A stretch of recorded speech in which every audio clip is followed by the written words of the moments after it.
טוב, אז אנחנו פונים עכשיו למועדון. שלום למתן צור. לילה טובכן ורמדאן כרים. על האקרם. סחטן. בטח שמעת על פיגוע הנקמה בלונדון, בו טרוריסט דרס מוסלמים שיצאו ממסגד. כן. לא מפתיע שמשטרת לונדון החליטה למנוע בימים הקרובים ממוסלמים להיכנס למסגדים בכל רחבי לונדון, כדי כמובן לשמור על חייהם. זה דווקא כן מפתיע, גם לא שמעתי שזה קרה. זה לא קרה. כן. נכון, עכשיו אני נזכר. זאת הייתה משטרת ישראל, שלאחר התפרעויות של המוסלמים בהר הבית, הודיעה הבוקר שיהודים לא יוכלו לעלות להר הבית עד סוף הרמדאן.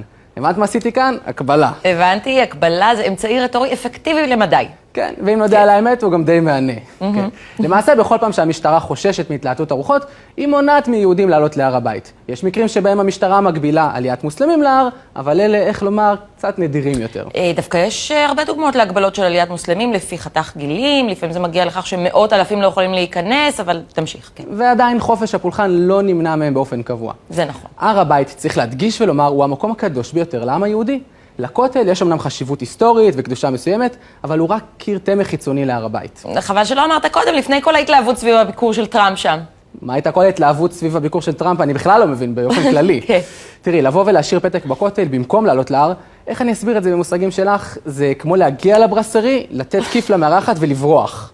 אני אגב לא יודע מה זה ברסרי, אז תסביר לי אחר כך. נלך לשם אחר כך. אוקיי, סגור. אולי גם ראוי להזכיר שקיומם של בתי המקדש על הר הבית הוא עובדה היסטורית, ושזהו המקום אליו כספו היהודים בכל הדורות שהיו בגלות. ידוע, כן. והיום מה? אז בואי אני אגיד לך, כי אני עליתי להר הבית לא מזמן. שמי כן, שני תורים משתרכים בכניסה להר הבית. אחד ליהודים חובשי כיפה ואחד לתיירים. תיירים נכנסים כמעט באופן חופשי, ואיתם גם יהודים חילונים. חובשי כיפה, לעומת זאת, עומדים בתור מיוחד. הם מקבלים תדרוך מיוחד, ועולים להר כשהם מוקפים בשוטרים ואנשי וואקף. מוליכים אותם בקבוצות קטנות בהר עם השגחה קפדנית. הידעת למשל שאסור ליהודי למלבל בהר הבית. זה מסוכן מאוד, כי הוא עלול חס וחלילה להתפלל. מלמלת, נעצרת. ויש עוד, יהודי יורחק מהר אחרי שחטא ושתה מברזייה מוסלמית.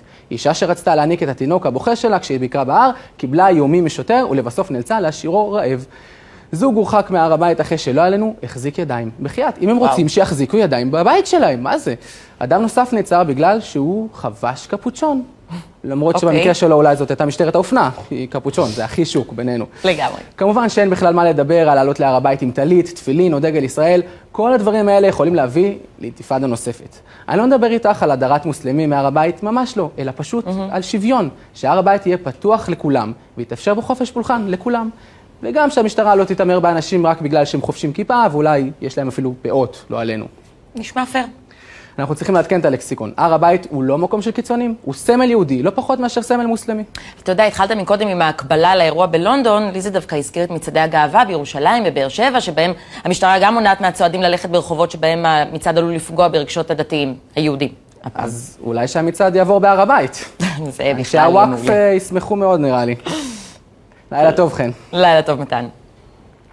ואפשר להתווכח או להסכים.